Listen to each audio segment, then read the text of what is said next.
அனைவருக்கும் வணக்கம். Welcome to Thillai Sugan channel. நம்ம வீடியோ ஃபஸ்ட் டைம் பார்க்குறீங்கன்னா சப்ஸ்கிரைப் பண்ணி வச்சுக்கோங்க. பக்கத்தில் இருக்க பெல் ஐக்கானையும் கிளிக் பண்ணிக்கோங்க. இன்றைக்கி நம்ம வீட்டில் என்ன சமையல், என்ன வேலைகள் அப்படிங்கிறதான் நான் ஷேர் பண்ணியிருக்கேன். நம்ம வீட்டில் காய்ச்ச காய்கறிகள் வச்சு சாம்பார் இன்றைக்கி செகண்ட் டைமாக வைக்கிறேன். ஏற்கனவே ஒரு டைம் நான் பறிச்சிட்டேன். இன்றைக்கி செகண்ட் டைம் கொஞ்சம் இருந்துச்சு. கொத்தரங்காய் கொஞ்சம் ஒரு 4-5 இருந்தது. அவரைக்காய் ஒன்று இருந்துச்சு. அதை நம்ம வீட்டில் இருக்கிற முருங்கைக்காய் சௌச்சௌலாம் இருக்குது, அதோடு சேர்த்து நம்ம ஒரு சாம்பார் வைக்கும்போது அதில் போட்டு வைக்கும்போது அவ்வளோ ஒரு ஹாப்பியாக இருக்கும். ஒரு 2 காய் நம்ம கைப்பட விதை போட்டு செடி அதில் காய் காய்ச்சி பறித்து நம்ம கம்மியாக இருந்தாலும் அதை நம்ம சமையலில் சேர்த்துக்கும் போது அவ்வளோ ஒரு சந்தோஷமாக இருக்குது. நமக்கு பெரிய இடமா இருந்தால் இன்னும் நம்ம நிறைய போடலாம். காலையிலே இருந்துச்சு, பறிச்சுட்டு அப்புறமா தண்ணி ஊற்றினா லேட்டாகும், லேட்டாக செடிக்கு தண்ணி ஊற்றிக்கலான்னு சொல்லிட்டு காய் மட்டும் நான் பறிச்சுட்டு வந்துட்டேன்.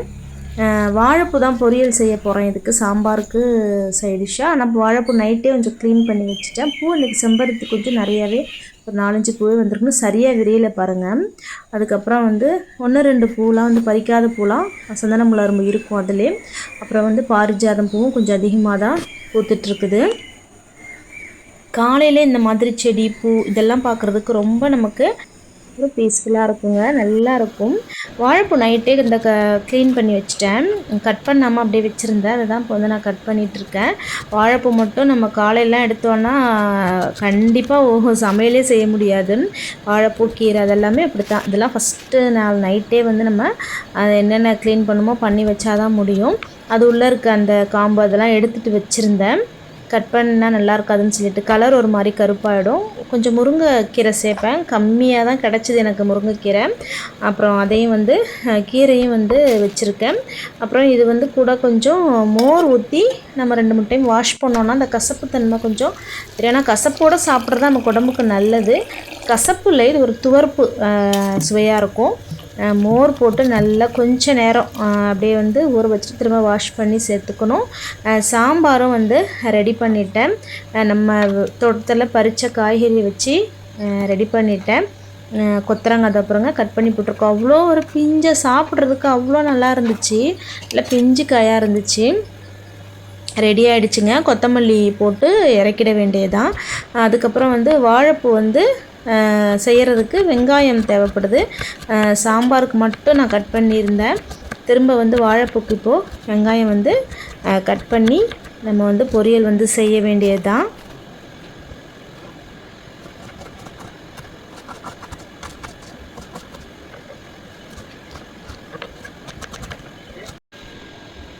முருங்கைக்கீரையும் ரெடியாக இருக்குது, தாளித்து விட்டுற வேண்டியதான். மோட்ரு ஓடிட்டுருக்குங்க, அதான் ஒரு மாதிரி சைடில் சவுண்டு வந்துட்டுருக்குது.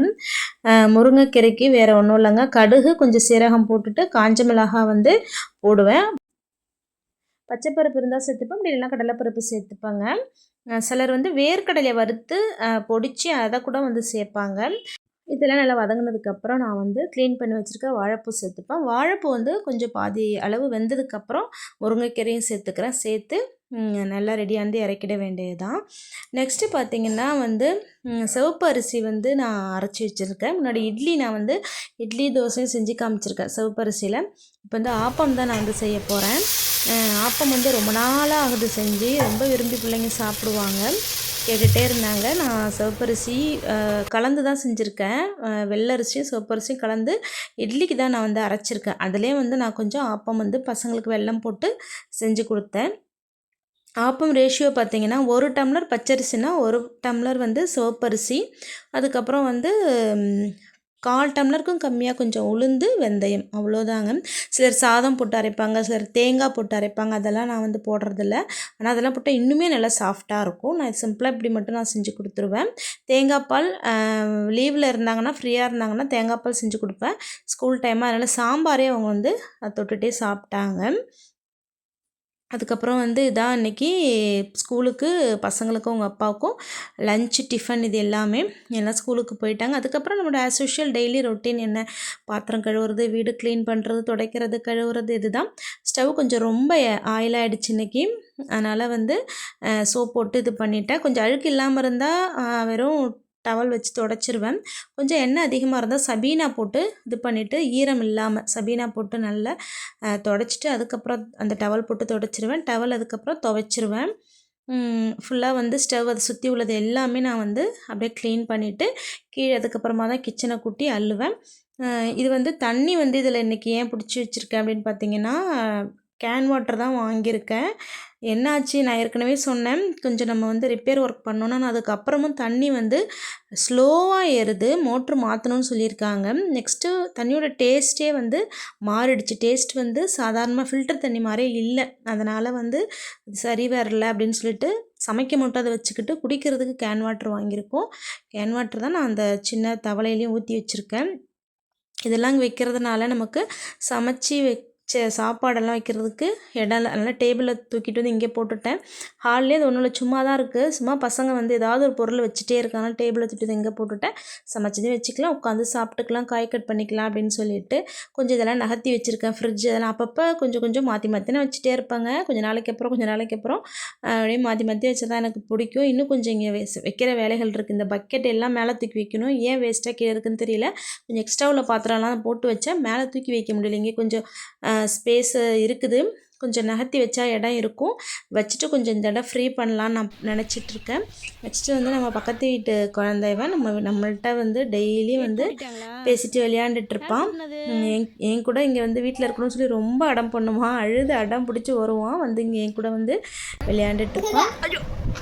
நீ பண்ணுற சிரிப்பு சேட்டைகள் எல்லாமே நல்லா இருக்குங்க, ரசிக்கிற மாதிரி இருக்கும். என்னை விட்டு போகவே மாட்டான். வந்துட்டானா வேலைகள்லாம் அப்படி அப்படியே போட்டு இவன் கூட தான் இருக்கிற மாதிரி இருக்கும். ஏன்னா நம்ம தனியாக விட்டு எதுவும் பண்ண முடியாது. சாப்பிட அவங்க அம்மா கூப்பிட்டா கூட போக மாட்டான். அதான் ஒன்று அடம் பிடிப்பான். நான் கடல கேக்கு, நட்ஸு, ஃப்ரூட்ஸ் அந்த மாதிரி ஸ்நாக்ஸ் மட்டும் கொடுப்பேன். சாப்பாடு சிலது ஒத்துக்கனா என்ன பண்ணுறதுன்னு சொல்லிட்டு நான் ஸ்நாக்ஸ் மட்டும்தான் கொடுப்பேன். எப்படி அழுவான் பாருங்க. அம்மா கூப்பிட்றாங்க போறியா? அம்மா காலிங் பெல் அடிக்கிறாங்க. ஆரியனை தூக்கிட்டு போவ போறியா? அம்மா கூப்பிட்றாங்க போறியா? மம்மம் சாப்பிட கூப்பிட்றாங்க. எப்படி சொல்கிறான் பாருங்க. அதுக்கப்புறம் மணி 2 ஆயிடுச்சு, சாப்பிட கூப்பிட்றாங்க, போகவே இல்லை. அழுக தூக்கிட்டு போனாங்க. எனக்கு கஷ்டமாக போச்சுங்க. நைட்டியை பிடிச்சிட்டு விடவே இல்லை. அத்தை வேணும்னு சொல்லிட்டு. அப்புறம் சாப்பிடணும்ல, சின்ன பிள்ளை உனக்கு தெரியாது என்ன பண்ணுறது. அப்புறம் வீடு வரைக்கும் நானே தூக்கிட்டு போய் விட்டுட்டு வந்தேன். அழுக தான் வந்தேன். இந்த மாதிரி ரொம்ப போய் நீ டெய்லி அத்தை நீ தொந்தரவு பண்ணுற அப்படிங்கிறாங்க. தொந்தரவெல்லாம் ஒன்றும் இல்லைங்க. ஆனால் குழந்தைய நம்ம கிட்டே இருந்து கவனிச்சுக்கணும். விளையாட விட்டுட்டு நம்ம பாட்டு ஒரு வேலைலாம் செய்ய முடியாது. ஏன்னா துருன்னு இருப்பான், இடிச்சுப்பான், ஏதாவது விழுந்துட்டா என்ன பண்ணுறதுன்னு சொல்லிட்டு. அதுதான் ஒன்று. அப்புறம் தூங்கவும் மாட்டேங்கிறான். இங்கே வந்தால் அவங்க வீட்டில் இருந்தால் தூங்கவும் மாட்டேங்கிறான், விளையாண்டுட்டே தான் இருப்பான். ஒரு ஆள் தான் வீட்டில் போர் அடிக்கும் போல இருக்குது அவனுக்கு. அதனால் இங்கே வந்து என் கூட இருக்கிறதுக்கு அவ்வளோ ஒரு ஆசைப்படுறான்.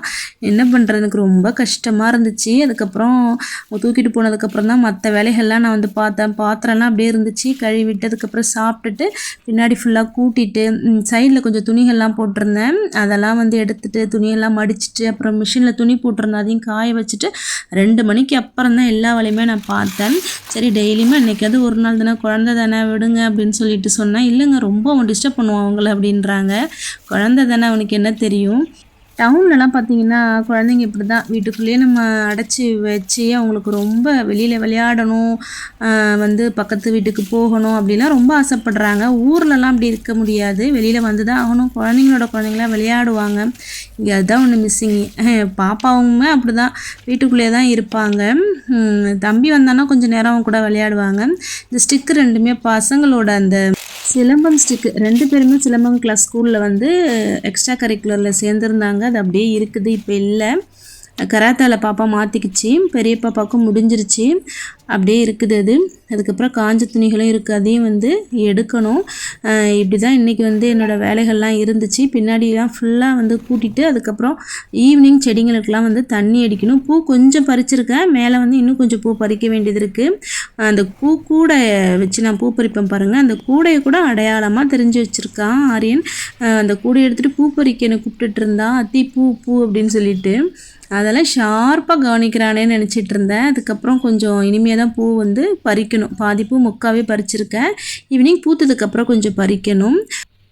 நான் வெளியில் தான் பாத்திரம் இப்போல்லாம் கழுவுறேன், அதனால் வெளியில் கழுவி விட்டுட்டு இருந்தேன், சிங்கில் கழுவுறதில்ல.